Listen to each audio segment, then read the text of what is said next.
So, Tara, I'm so happy to have you here. If you could just let our listeners know who you are, what you do, all the good stuff. Yeah. Oh my gosh. Sorry. I'm like giggling because Yeah. now like my brain is going back to the boat, Right. which is hilarious. I mean, that could be part of the show too because it's Yeah, all good. tied in. Like everything is tied in. Right. So yeah, thank you so much for having me. Yeah. I love this. I just love connecting with people on breath and all the things. So yeah, I'm Tara. I am the founder of Collective Shift, which is my business, which has gone through three name changes in the last 3 years, and I think that I finally settled on what makes sense to me. Um, and with that, the idea of collective shift, what came to me when I came up with that new name was that we are creating collective shift through our breath. And so, I was trying to think of a name that resonated. Like, what is it that I'm doing? I mean, we're changing people individually, but when you shift your breath individually, then it creates this ripple effect and shifts the breath of the person next to you, and so on and so on. And so, if Yes. we are all shifting our breath, it is this collective shift. So, yeah, so the collective shift, transformative living, essentially. I work as a breathwork and a habit coach. Um, and that's another thing I struggle with, like, right, like, what am I exactly? Like, Right. what is it that I do? And trying to come up with this label or identity that like makes sense for what exactly it is that I do. But breath work is at the heart and the anchor of all of it. I've created my shift method, so that's my coaching framework, and essentially I work with humans and teach them how to tap into their breath, breathe more efficiently, one for physical reasons, but also tap into their breath for emotional, mental, spiritual reasons. And I tend to work with a lot of people who have trauma and stress and things of that nature. But it's also for, I'm working with a gentleman right now who is working on free diving. Yes. And so it's more physical, but it is still also stress, right? Because he has to Right. work on his nervous system to not be stressed when he's diving. Right. So everything is really interconnected.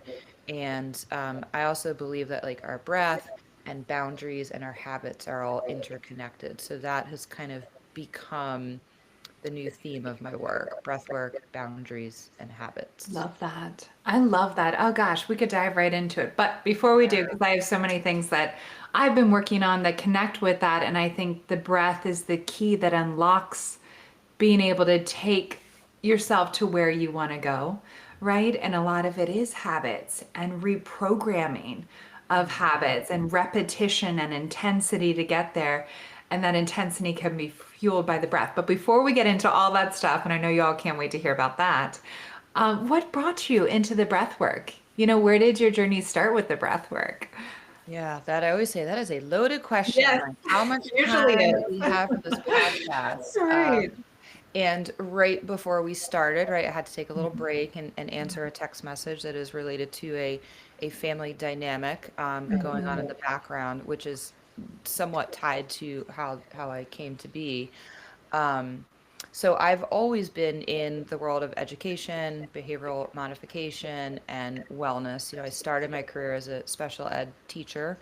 So for 10 years, I worked as a special ed teacher, coordinator, and my population of students was students with mental and emotional disabilities. And so I spent a lot of time in that field. And then I left that and started to work as a dog trainer, and that was also behavior modification. Right. And what came out of dog training, which was really fascinating, I mean, part of why I left teaching was because I wanted to just work with dogs and not humans. And I was like, oh, I'll just go work with dogs and work at the shelter, and this will be like easy breezy. And then I started doing dog training, and I was like, oh, I actually have to work with their owners. And the problem Right. is the owner. And now here we are back again with behavioral modification for humans and social, emotional, mental issues, because a lot of people, when they're working with their dogs, you will see the connection between the dog's behavior and the human behavior. Right. Um, and during that whole time, I was also in wellness. I was very healthy and fit myself, and into CrossFit and triathlons, and taught spin classes and all of those things. And then I was towards the end of that business, and I was married at the time. Mm-hmm. And in 2019, I ended up going through a divorce. So I had a really nasty, nasty divorce, very toxic, unhealthy, abusive marriage. So that finally came to a head. Mm-hmm. Interestingly, 3 months after my 200-hour yoga training. So I really dove into my yoga practice about 2 years prior to my divorce. And I truly believe Right. that that is what led me to being able to leave my marriage. Wow. And I went for my 200-hour training in April. I'll start going off on a tangent, but I had Yeah, good. this interesting image, this visual came to me about the end of my marriage in Right. April, and I came home and I left my marriage that July. So Okay. Wow. 200-hour yoga training, massive meditation was like this really big awakening. Started the divorce process, and then some challenging family dynamics came into play. I had a sibling who moved in with me the month I left my husband, who was in active addiction. Okay. I have my mother who has been in active addiction for about 4 decades now. Mm-hmm. And that same time period, um, there was some things that intensified there, and she ended up spending some time incarcerated for Okay. alcohol related things. And then the pandemic hit, Right. and I allowed myself to get back into a toxic rebound scenario.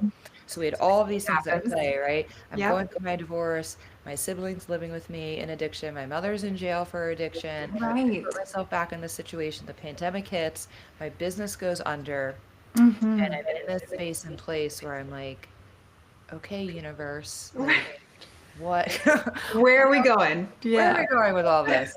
And I was using all my tools, Yep. yoga, and nothing was really quote unquote working. Um, and so I found this gentleman on Instagram Mm-hmm. who was doing this thing called breathwork, and I was like, "What the Right. heck is that?" I was Right. also at the time actually I had decided to go back for yoga therapy. I Okay. decided I was going to leave my business and become a yoga therapist and kind of take it that direction. And I was like 50 hours into the yoga therapy program, Mm-hmm. and something just didn't feel fully aligned. Like I enjoyed it. I just kept thinking over and over, like, I'm not sure this is what I want to be doing. Um, so I found this gentleman, randomly signed up to do a 90-minute breathwork journey. I had no idea what it was, kind of like when you stepped into my breathwork Right. journey. I did it here in my bedroom Yeah. and like lost my mind, just had Right. this like mind-blowing Yes. spiritual awakening, like visceral, all these things I hadn't felt in Yes. years. And I remember, I came out of the journey and I was like, holy shit, like, you Yeah. know, and Know that feeling. my first thought was, whoa, this is what I need. Right. This is like the missing piece. And my second thought, because it was, like I said, in the midst of the pandemic, and I had my thoughts about that. And my second thought was, holy crud, the whole world is going to need this in 3 years. Mm. Like Love I that. like I knew that the pandemic was going to create like Right. this ripple of mental Effective. health Yeah. issues. And so those are my two thoughts. Like, I need this now. People are going to need it later. Beautiful. And Yeah. I quit the yoga therapy program. I signed up for this gentleman's breathwork program. Yeah. Did a pretty quick, like 3 month certification process.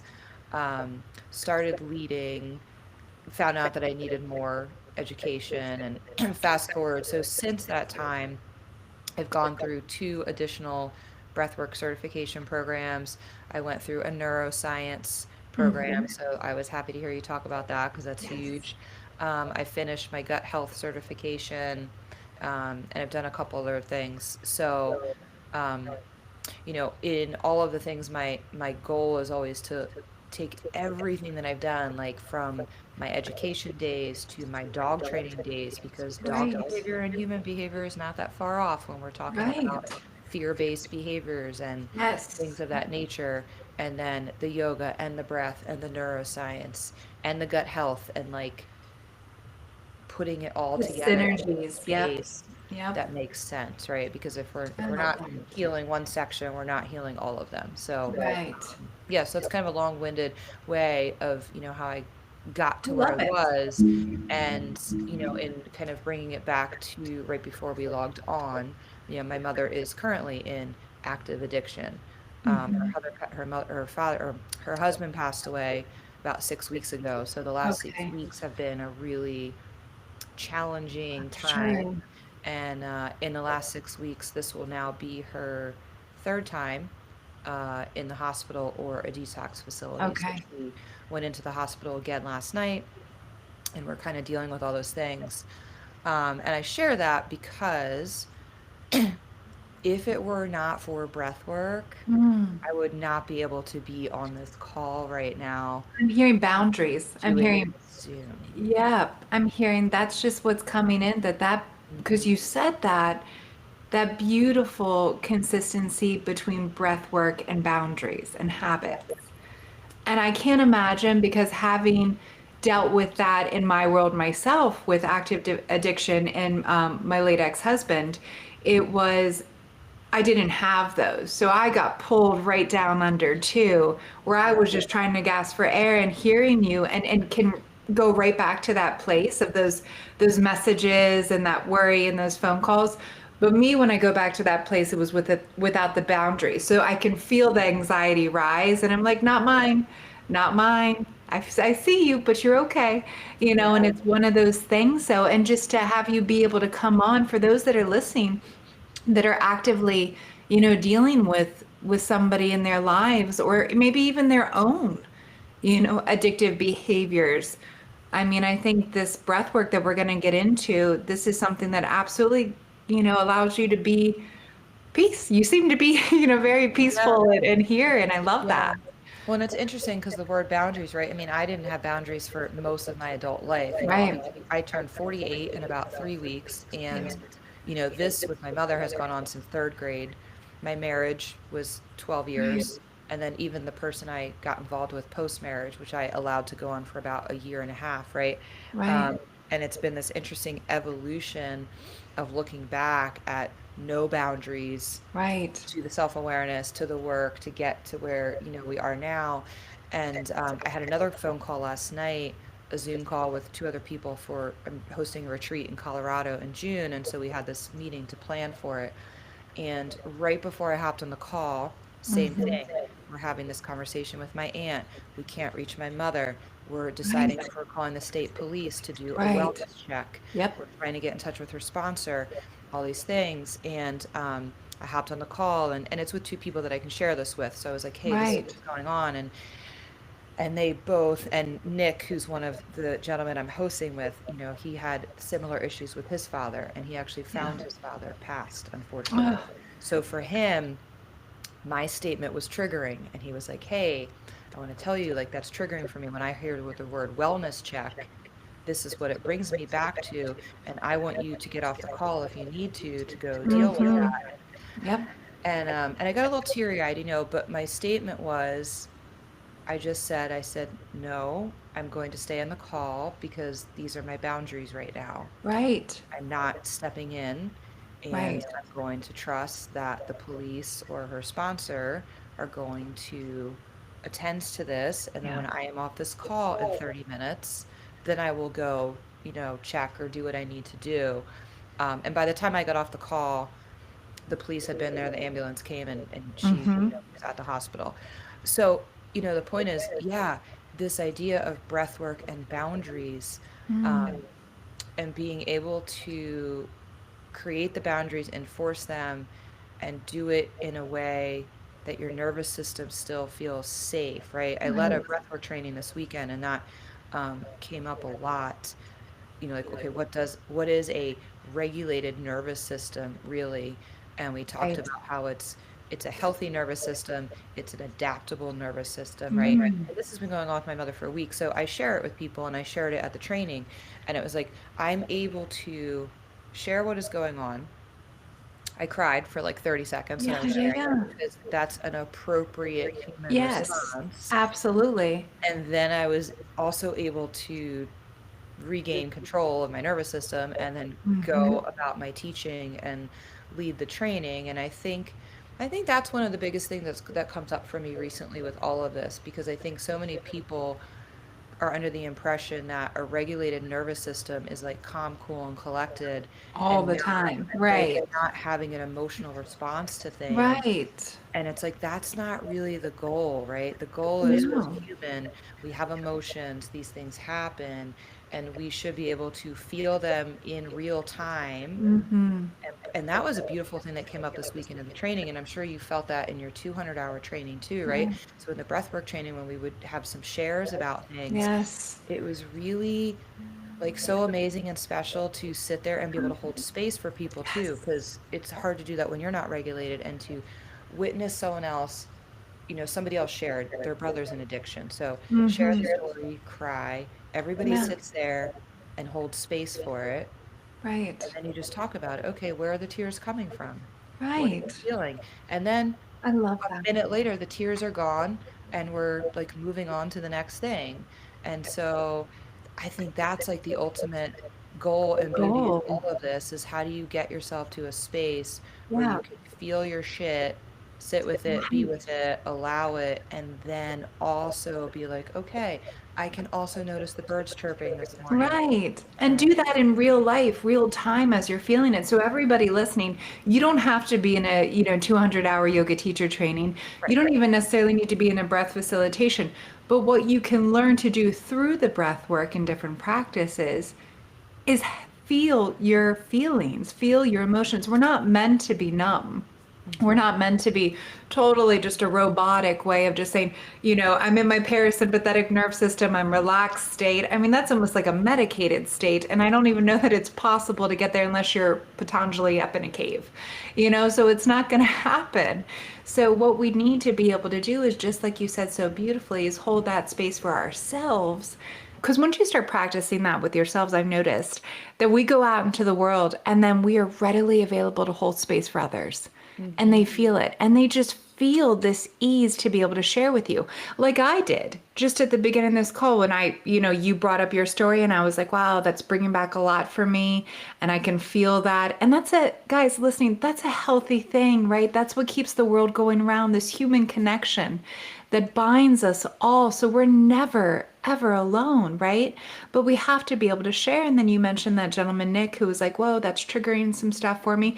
What healthy dialogue, right? Yeah. That we need so much more of in the world, where we can be like, whoa, thank you so much for sharing that. And I just start crying, or somebody in your class does, and I can feel that release and feel like I'm in a safe space. And that's the type of relationship we want to call into our community, right? The relationships with our friends and our partners, where there's growth and expansion and space. And there's also, before I forget, there's something else that you said in your journey which resonated with me so much, based on my journey. And I think very much for those listening in the world that we're in now. Mhm. I feel like I'm constantly getting bombarded on socials, and probably what I watch and I connect to. Manifest this, and the universe is abundance, unlimited, and we are unlimited beings, and all of this. But there are those times, and I know people listening are feeling this, where we throw up our hands and we're like, all right, what else? Like, what else are you going to give me? Because in my perspective, I don't feel like what I've been getting is what I need or what I want. Is it my habits? Is it this? And how do you not give up on the manifesting, on the universe, on God, on faith, and whatever it is? I mean, I know it's a bold question. You don't have all the answers, but Yeah. let's talk it through, right? Well, that's interesting. And I have two things. I wanted to go back to something else too. With that, so that came up this weekend in training, and we had this conversation around. Oftentimes, we'll say, "Gosh, the universe is testing me, right? The Yeah. universe is giving me another test." And I used to say that too, and I still will say that sometimes. But Yeah. I try to reframe it to, the universe is providing you opportunity Mm. to prove who you say you really are, right? Love that. So when I get into these spaces now where I'm like, well, shit, I'm doing all this work. Why is, like, so even with my mother right now, it's like, why is this still happening? Like, I've Yeah. done the work, like, I deserve to have it easier, or whatever thoughts start going Yeah. through Yeah. your Yeah. mind, right? Um, or, I'm back in the dating world in my 40s. Yes. That could Yep. be a whole podcast in itself. Yes, which we will do next. Everybody listening, that will be our next podcast because I think it needs to happen. Breathwork for dating. Yeah, that's what we're gonna do. And I'll be like, why am I getting this lesson again? Like, Yeah. I thought I had Yes. scoped this one out a little Yeah, better. yeah. I learned, right? But it's this constant like, okay, the universe is just presenting you a new opportunity to to do the work, Mm. to prove to yourself that you're doing the work and to actually make a change. So, Put it and into that is just practice. what's that? To put it into practice. Yeah, Yeah.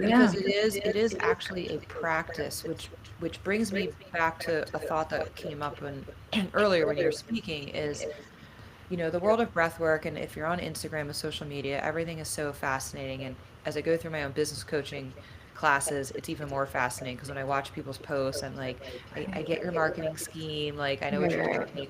Um, so there's a lot of jargon and all the things out there, and there are, people in the world of somatics and somatic healing, Mm-hmm. and even people now who lead breath work who are getting on social media and making these statements that breathwork doesn't work or that breathwork is a band-aid or breathwork is a way to bypass your feelings. And because there's a lot of people in the breathwork space, I think, doing things unethically and trying to create these big visceral, I'm crying and screaming and my body is convulsing kind of experiences. Okay.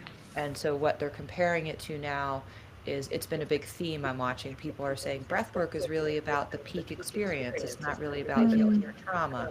And so I've been sitting with that because I kind of got triggered because I get annoyed. I'm like, Sure. wait a second, like I lead breath work. Like, Right. and so what I try to explain, as it is now also relevant now to this idea of opportunities that the universe gives you to practice what you are trying to do, is that breath work is not, about the peak experience. It's not, I mean, it can be, and it's not even always about doing breath work in the moment. Like, ooh, I'm feeling anxious, I'm going to do 4-7-8. I mean, yes, Right, right, right. absolutely. But more so, breath work is about training your nervous system every day, just like you Mm-hmm. would train your muscles at the gym, Right. that when the shit hits the fan or the Yep. feelings come up, you have already created the capacity to hold space for it, right? Mm. So this morning, for example, I've already created the capacity to hold space for that. So I can literally say to you, hey, I have to send this text message out. This is what's Right. going on. Okay, now let's talk. Yeah. As opposed to, I love oh my that. God, my heart's fluttering. I need to go do 5 minutes of box breath before I can come Right. back and talk to you. Like, that's the difference. So I I think love that. I think that's the for me, and that's just came up for me like in the last 2 weeks of like sitting with some things. Mm-hmm. And it's like, that's what the breath work is for. Can you use breath work when you're having a panic attack? Yes. But Yes. the ultimate goal is doing the breath on the daily to get to the space where you don't need the breath work Mm. in the Absolutely. moment, right? Like, Absolutely. I can sit with myself and be like, you know what? I feel really crappy right now. Yeah. I need to have an ugly cry. This Yeah. really hurts. This doesn't feel Right. good. And I also know that in 10 minutes, that feeling's probably going to shift or pass or Yes. whatever. It's temporary. Yeah. Yeah, so I think that's for me, if nobody gets anything else out of this, it's that's what breath work does. It builds and creates this resilience in your nervous system so that you can sit with your feelings if you choose Hmm. to. Absolutely. And I feel like it's interesting because I'll find myself on that balancing of emotions and as I'm evolving and growing as we all are on this journey till the very end of it, till we take our last breath. And the fact of the matter is our breath that keeps us alive. So whether you believe in the breath or not, it's your prana, it's your life force that's keeping you alive. And you can choose to be in shallow breath work, just into your lungs, or you can take into deeper and you can fill your whole body with it and you can allow it to really, take care of your nervous system in such a way, like you said so beautifully, but I'll get down on myself and I'll be like, ooh, today's gonna be a hard one. Today's gonna be a feeling. I'll be like, no, Grace. I'm like, this is one of those days, and it's a beautiful day because it's showing me something that I need to see, or Mhm. maybe it's something that I need to let out. And I'm gonna just give over to it and let it be as it needs to be because I know this too shall pass.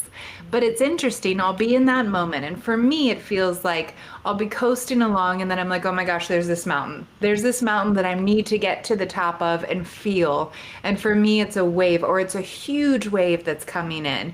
And I'm like, okay, I can do this wave. I can handle that. This wave's not going to break me. It's not going to take me down. I know that in all my certainty. And you all know that too, listening. We're gonna ride this wave, okay? And we might do a full somersault if you've ever been at the beach and just gotten swallowed and hit the sand and the rocks are in your bathing suit and down your back. But you come up and your hair's disheveled and you have sand and snot and drool in your face and you're like, whoo, I know because the kids have seen me do that all the time when I'm helping them boogie board. And I know I've got this, but I'll tell you, I tap into my tools.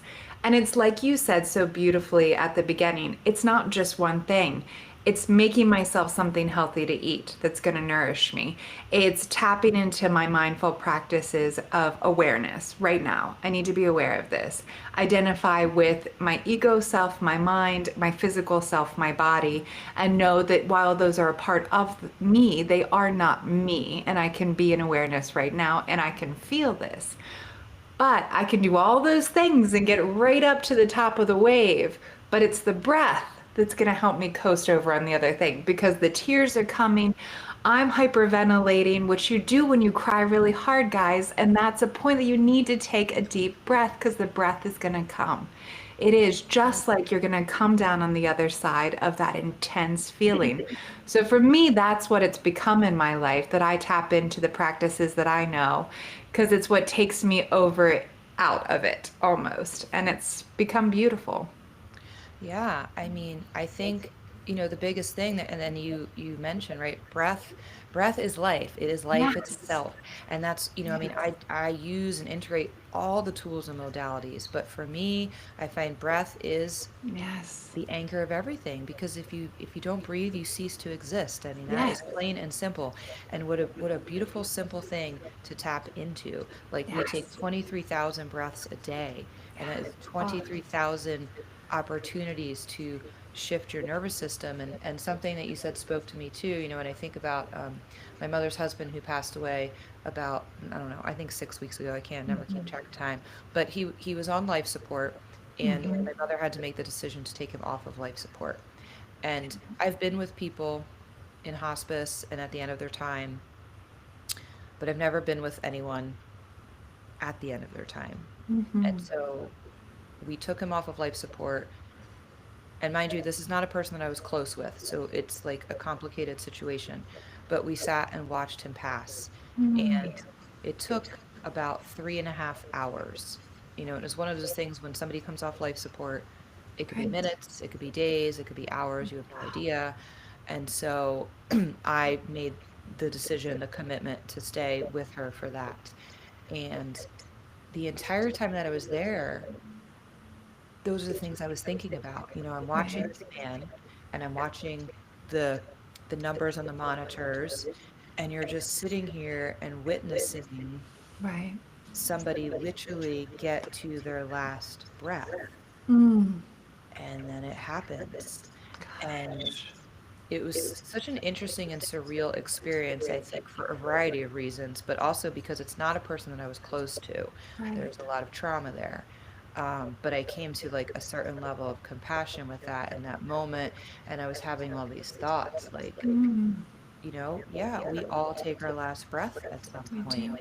do. And this man did not take advantage of his breaths while Mm. he was alive. He didn't take advantage of the opportunity to breathe. And interestingly, he died essentially from COPD, Mm. which takes your That's breath. when it takes your And breath. so, Yeah. like, all of these things. And I kind of left that experience with, which was just like this new, refreshed, and heightened I can't think of the word I'm trying to think of, right? But just, yeah, every breath you take matters, and every decision and choice and habit and boundary and like all the things, like everything you do matters so much because at the end of the day, you take your last breath and then none of it Right. matters anymore. Doesn't. It's all gone. And what are you in that last breath, what are your thoughts? What are you thinking in that last breath? What is it that resonates with you? And it's interesting because you can look that up and see people's, final thoughts and what they said. And I think it was the Buddha who said, at the last breath, one of his students asked him and he goes, I'm free. I'm Mm, free. So it's just something to think of. It just crossed my mind. But it's mm, interesting because I want to go back and thank you. That was so beautiful for sharing that with us. But and I want to go back to the manifestation in the universe because I've been thinking a lot of those lessons, right? That we call them. We're like, why do I keep getting the same lesson? And maybe it's in the relationships that show up, or maybe it's how you see yourself in the relationships that show up, some repeat patterns or habits. That's what I've been looking at a lot lately. And I thought to myself, about manifestation and calling into your life what's happening as a whole. And I was like, wow, the universe really does give me everything that I have put effort behind and worked towards. But in some cases, I'm noticing the patterns are from the past. So mm, I keep getting the repeat of what I don't want because I keep showing up as that person. And mm. I'm like, oh, psh. I was like, okay, so if I want, because the universe keeps giving it to me, there's abundance and it's unlimited. And it's like, here you go, here's the next, and here's the next, and here's the next opportunity, or here's the next effort. And I'll find myself, whether it be with work or whether it be just with growth and expansion, and the trajectory that my life has taken. I've decided and I read something that I'm going to now really put into practice showing up as that future self, Mm, embodying that. And I wrote it out this morning, what I'm embodying. So maybe the confidence or the security or the whatever it is that I'm calling in. And it's almost like that whole expression, fake it till you make it. yeah. Because inside I'm like, but you're not, and you're still scared, and you're feeling unsure, or imposter syndrome's coming in, or this and that. And it's interesting. I'd love to talk about that a little bit and the work that you do, and how, you help people with their breath move through breaking those habits. I Yeah. don't want to continue to show up as that person. So I'm rewriting the script of my character. That's how I like to put it on. I'm like, okay, I can be in this play and I can be this person until I believe it in my core. Yeah. And it's not, it's hard. It's It's hard. really hard. And that's so fascinating you bring that up because I feel like you and I are in really similar Yes. spaces and places. And so I'm in a business coaching program Yeah. um, to help me kind of move the needle with my own Hmm. one-on-one coaching that I'm offering. And that is actually one of our exercises that I did last night, which Oh, is rewriting like your own manifesto and like yes. writing this whole page out of like who you are in the future. And that is something I sometimes struggle with as well because I'm writing it. And as I'm writing it, I'm like, well, I don't know if like, I don't know if this will actually happen, Yeah. And I start like questioning and having all these Yep. like inner critic things come up while I'm writing it. So I actually wrote my, rewrite the script of myself last night Yeah. as well. And somebody else that I follow that I've become friends with, this woman, something she posted this morning, I forget what the quote, it was something along the lines of like, you can do all the affirmations and all the stuff, but like the universe isn't going to hear you if you don't believe them. Right. And so, what I think of like from a breathwork perspective, um, you know, breathwork literally rewires your brain. So breath work is rewiring your brain, it's rewiring your neural pathways, it's rewiring your thought patterns, right? We talk a Right. lot about your reticular activating system, which is like that Mhm. filter, right? So Yes. when you have a certain belief about yourself, let's say, always bring it back to dating because it's funny right Yes. now, right? So if I have this Love it. belief that all men suck, right? The universe is going to present me with a lot of challenging men, Yeah. right? It's Mhm. like the red car thing, right? If you decide you're going to buy a red car, you're going to see red cars everywhere on the road. Right. So if we have these self-limiting beliefs and these inner Mhm. critic thoughts that are on repeat, then yes, that is what we are going to see. And that is both spiritual and science, right? So what I'm Hmm. kind of coming up with is okay, there's a little bit of woo and a little bit of Right, science, right? So breathwork is both, really. And right. so, from a spiritual perspective and from a scientific perspective, the thoughts that we think, we're going to find the stuff that supports it. And so, breath work rewires that so that you can create new thoughts, right? I love that. So, Neural before pathways. you're Yep. doing breath work, you're rewiring your neural pathways. So, as you're writing Mhm. your new manifesto and your new chapter of you, right? Now, as you're reading it, you can actually start to believe it, um, Right. kind of thing. So, and then I think sometimes it's just a little bit of grit, and it's like making Yes. a choice. I mean, um, yeah, 100% to keep doing it. I agree with that so much. And it's, stepping into the gap between thoughts. Every thought has a beginning and an end. And in between, it's just little space where you take that breath and you decide, is this the continued pattern that I want to go down? Or do you say, I hear you, I see it, but that's not me right now. I am that person that I'm seeing in the future. That's right, what I've been trying to do from our practice is I'll go down that train of doubt and I'll be like, okay, no, no. And anxiety will come in, my little friend there, the voice of fear will come in. Hey, speak, tell me what you're feeling right now. And I'll be like, but this version of me that I'm working to become and I'm in the process of becoming is not going to go into that. We're not going to dive and swim in that pond. We're going to step right, out and we're going to say, okay, this is what I'm going to welcome in. And I'll tell you, it's like breaking in a new pair of shoes. It is so uncomfortable. It is it hurts a little bit yeah, sometimes. And I want to tell everybody who's listening, that's because you've had years of this programming subconsciously that you're now just becoming aware of. So give yourself some grace and understand fundamentally that this is a practice and it is you getting gritty, but you are strong enough to do this. And I promise you, and I will make this promise, and we can talk in a year from now, that I promise you it is the most beautiful investment you will ever make in yourself, mhm, right? Because it's for your future. And that's where we can talk about that the universe is still giving you all the things that you're asking for. But what you're not aware of is might be what you're asking for, because you might be asking for the same things based on your thought pattern and right, what you're giving energy to and the vibration that you're putting out there. So, yeah. Well, that's huge too, energy and vibration. And I've caught myself in the dating scenario, right? So I'm 5 years out of mhm. divorce, and I joke about dating. I mean, and the Yeah. dating apps, but the seriousness and the reality of it is okay. I'm 5 years out of divorce. I Yeah. am actually finally in a space and place where I am open and ready to Hmm. receive a new partnership. I'm not needing it anymore, which I was for a while, right? And Right. so what I caught myself in was this energetic space of Mm. talking really negatively about dating and about Mhm. men and, like putting everything down and all the things. And, even when I would like get on a dating app in the back of my mind, I already had it in my mind. Ugh, I hate these dating apps, like, oh, Right. terrible. And I caught myself like, and then I was attracting men who were not available and not healed and not doing the work and all the Yeah. things. So interestingly, a couple weeks ago, I finally decided, I said, you know what?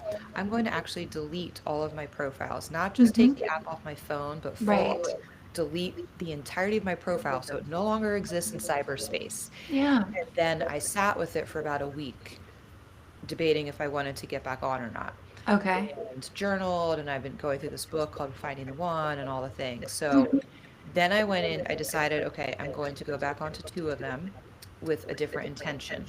And I went into Chat GPT, and I'm going to tell you what, I put off Chat GPT forever. And Right. I mean, I use it all the time for work. And so I was like, Right. I'm just curious. I went into Chat GPT and I invited it to create a dating profile I somewhere. love that.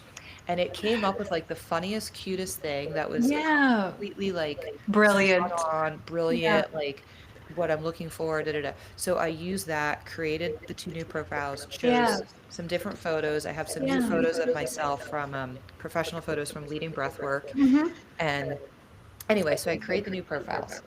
And I was like, I'm going into this space now from a completely different perspective. Right. I'm going in completely unattached to any outcome, no expectation other than me Hmm. setting a boundary. So if somebody has anything remotely close to, being inappropriate or unaligned or whatever, Right. I'm just going to politely say this doesn't work for me I and love block that. and move on. And so that's what I've done. And so I have now, in the last 2 weeks, matched with and had conversations with like really nice, amazing men who I have love that. created these, conversations that have been really engaging. Hmm. And interestingly, I had a date the other night that was completely out of the blue. It was somebody Yes. who is also divorced, who is not looking for commitment, Right. works a lot, needs somebody who's busy.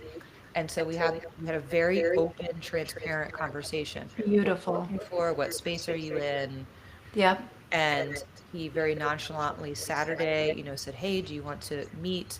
Long story short, I was at my breathwork training and I had Mm. this conversation in my head, Yeah. okay, is this how I want to spend my time and energy tonight? Right.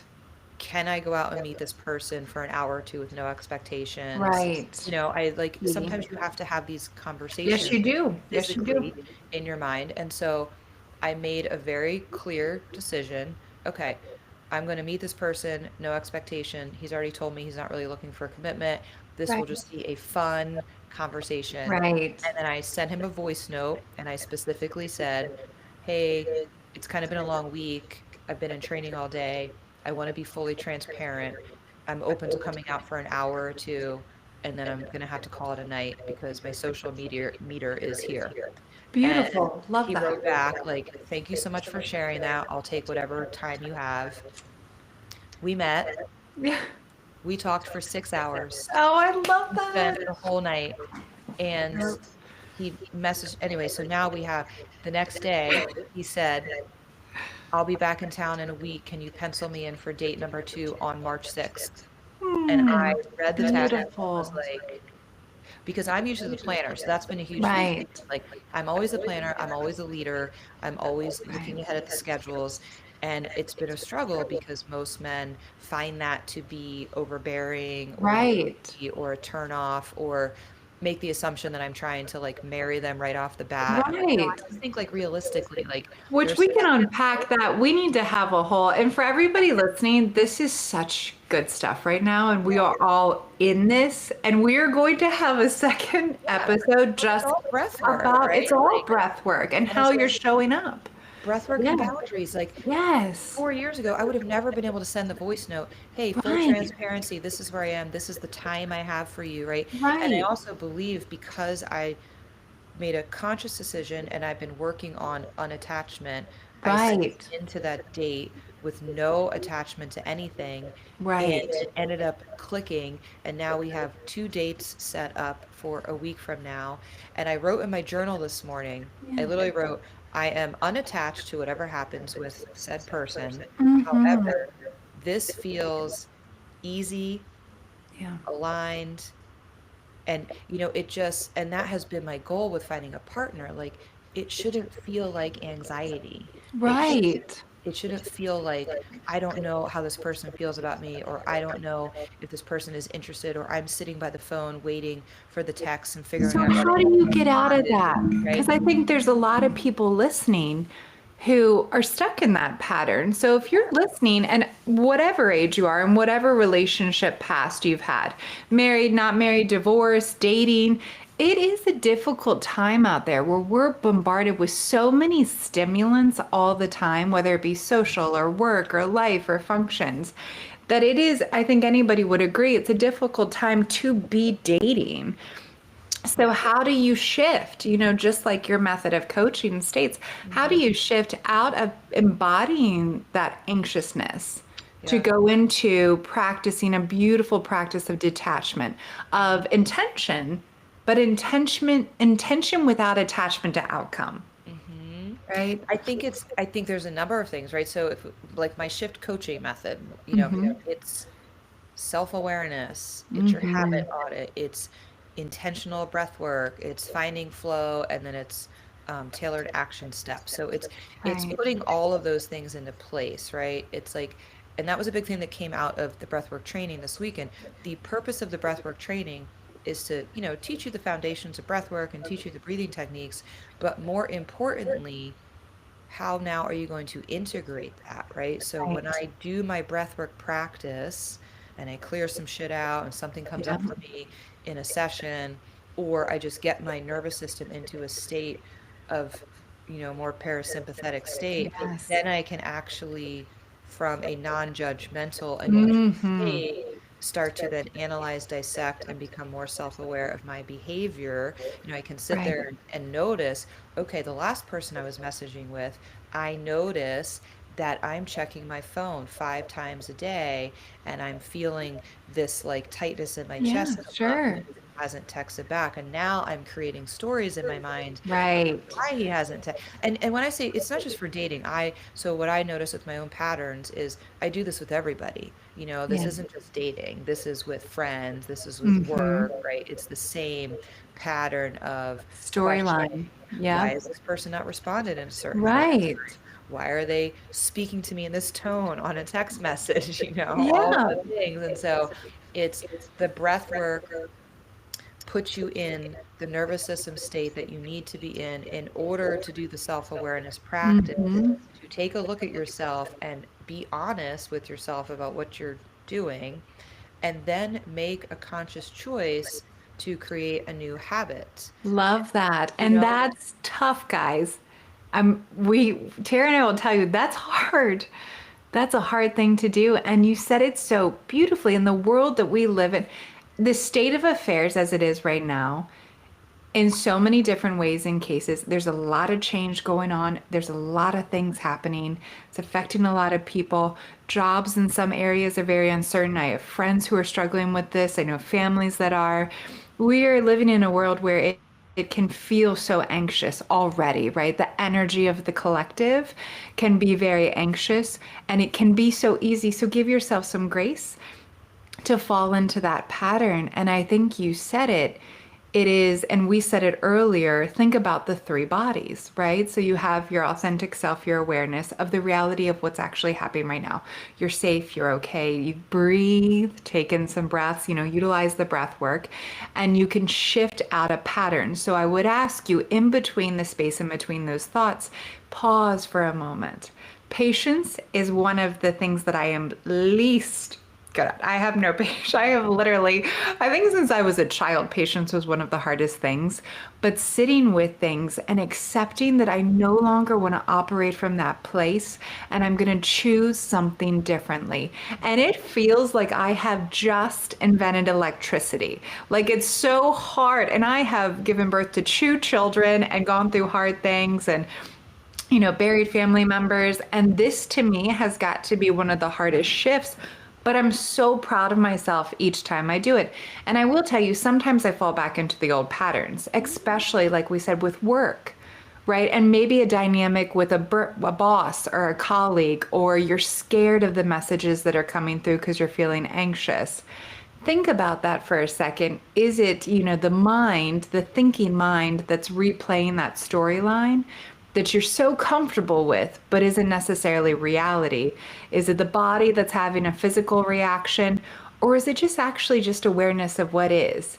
And you don't have to write a whole script behind it. mhm. Just let it be. Take a walk, take some breaths, tap into some breath work. Tara has great tools and things that she can teach you. And then just decide, how am I going to write this out, right? And sometimes I find I don't respond to something. I just don't. I'm Mm, like, I can't be in that place that I want to be just yet. So mhm. it's better for me to sit with this Yeah, for a while. yeah.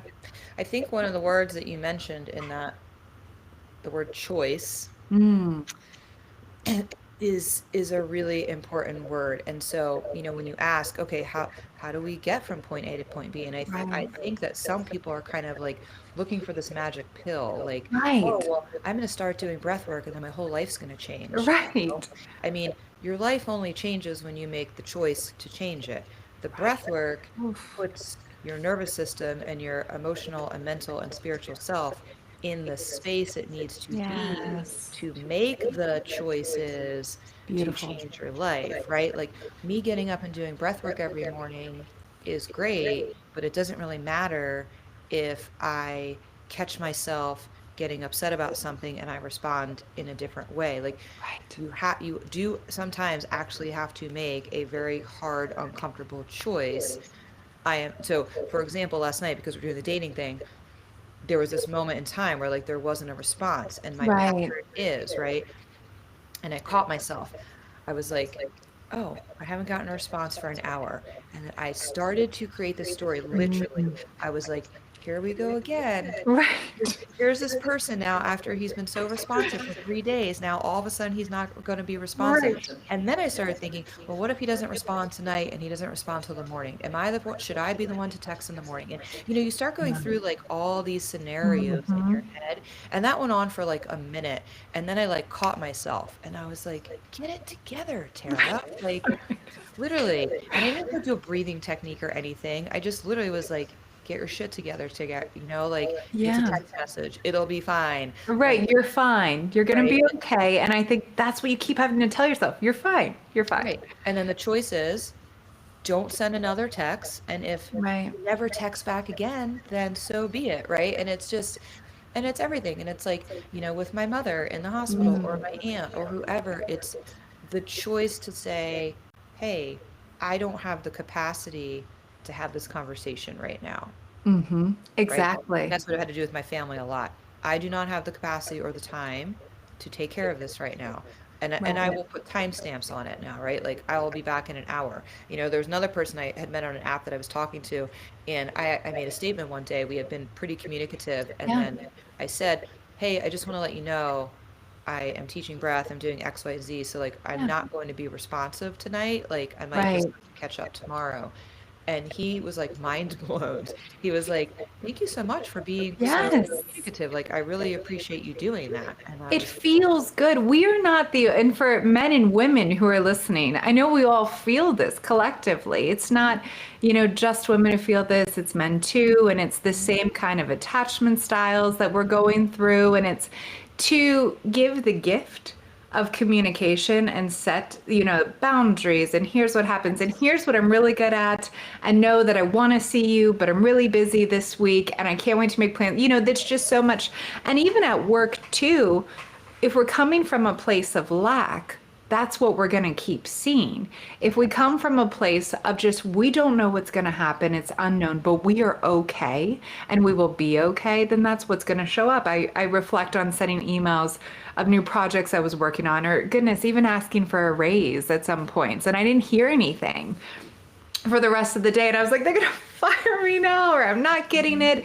And sure enough, within like 48 hours, it was, 2 days later, they're like, yeah, we think you're doing a good job. We've already been talking about this. It's in the works.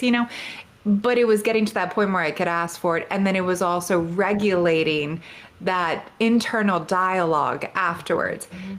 But for those listening, the internal dialogue is going to come. We can't change it. It's like a river. We Yeah. can't stop it. We're not going to, if you dam it up, it's just going to explode at some point. Let it come. And as Tara mentioned, you just say, hey, get it together. We're fine. Everything's fine. Get moving, go for a walk, put the Mhm. phone away, Yeah. if you can for a little bit. The phone, I think, is such a stimulant that it almost Mhm. heightens that sense of anxiety or feeling or the need to act. You Absolutely. don't need to act right now. You Mhm. don't need to. Nobody's sitting there and being like, make an impulsive response right now. Because I promise you, 8 times out of 10, you're really going to regret it. You are. You're going to be, and they're going to be like, what's wrong? This or that, or the boss or work or colleagues or a friend or a family member is like, that's not what I meant. I'm sorry. Mhm. And we've all been there. Yeah. And I'll tell you, I've had some instances when I was working through this where I did a hybrid of the two. I did a little sarcastic versus a high intensity thing that went through. And after I sent it, I had a moment of relief. And then I was like, damn it. Why did I? That's not even me. Yeah. Me is the person who's in awareness. And man, does that me feel good because it's my authentic self. But Mhm. me and these ups and down feelings is just it's like a bad hair day. It just comes and goes and I don't need to act Yeah, on it. and I think that's part of it too, right? Like everything is an ebb and flow. There's no like Yeah. end to the healing or the work. There's always going to Hmm. be something that triggers you enough to put you back into a space that maybe you don't want to be in Yeah. anymore, right? And I'm glad that you brought up the workspace too, because I was going to touch on that, that the idea of attachment styles and all those things, I mean, I Yeah. think they're important on some level, but I also think they create these identities that we get attached Mm, to them. agreed. But that being said, you're going to see the same attachment styles you have in your romantic relationships, also in your friendships, and also in Yeah. your workspace. It's all because it's all about communication and relationship. So it doesn't matter whether it's platonic or professional, the same shit is going to come up for you in all the spaces. And I still work in a restaurant part-time, and I've worked in a restaurant my whole life on and off. So it's been fascinating as I go deeper into my work when I go into the restaurant some days and I'm like, oh, Right. just everyone's energy. I'm like, oh my God, Right. and you want to talk about attachment styles and chaos and all the things. The restaurant is the Mm, place to go for that. But yeah, the ability to recognize that in yourself, which I think is really hard for people too, because people mhm. don't want to take responsibility for their own stuff. It always is about other people. And so realizing that Yeah. everyone's behaviors are projections of whatever is going on in their own mind. That's been a big lesson in breathwork too, right? So Oh, whether it's I in love that. dating or with, my friendships have shifted a lot in the last 5 years. Um, Mm, but really getting to a space where you're not taking things personally. And in the dating world, right, when something doesn't work out, this ability to step back and be like, okay, this isn't about me not being chosen right. or being good enough.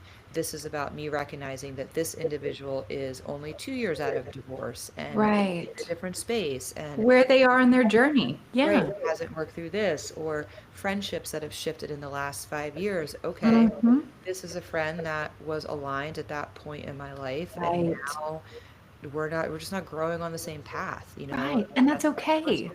Hmm. I love that.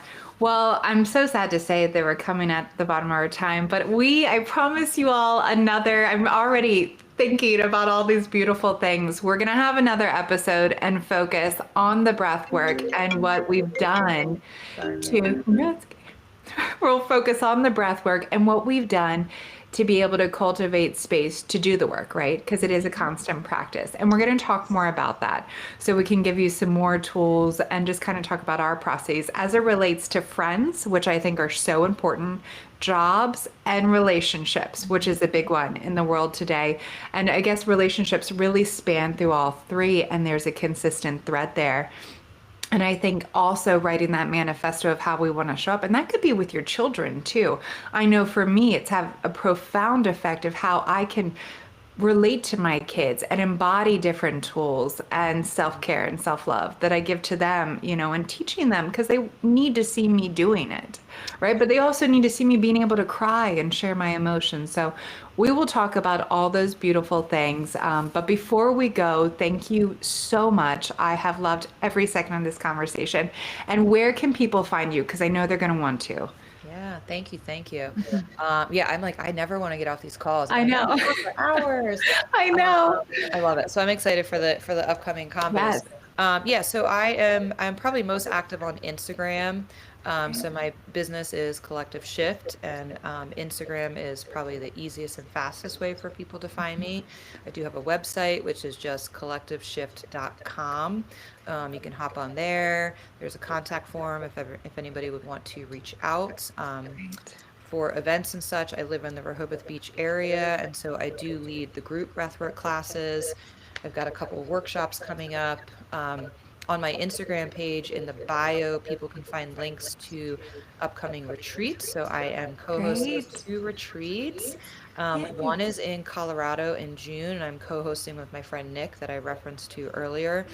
He's an amazing yogi from Oregon, and so we are hosting a co-ed retreat in the So Colorado fun. Springs area. Yoga, breathwork, cold plunge, sauna, hiking, music, all the All right, things. sign me up. And then, yeah, I cannot wait. And I think that's really important too, to do co-ed events to bring men and women I together. agree. Yeah. And then the second retreat is female only with my friend Monique, and that will be a much more um, spiritual, sensual, lady-led in the jungles of Costa Rica Mm, retreat that will be really heavy on breath work and movement and things of that nature. So, links to both of those are in the bio on Instagram as well. great. And yeah, I'm always available and open to all the things. Awesome. And we'll link all those when the podcast comes out. You'll be able to see that. You'll see it on my Instagram. So exciting. Everybody look at those two retreats. I know I'm going to go look at the June run right away because that sounds amazing. And thank you so much, Tara. I really appreciate you and your time. Thank Thank you. you. Thank you.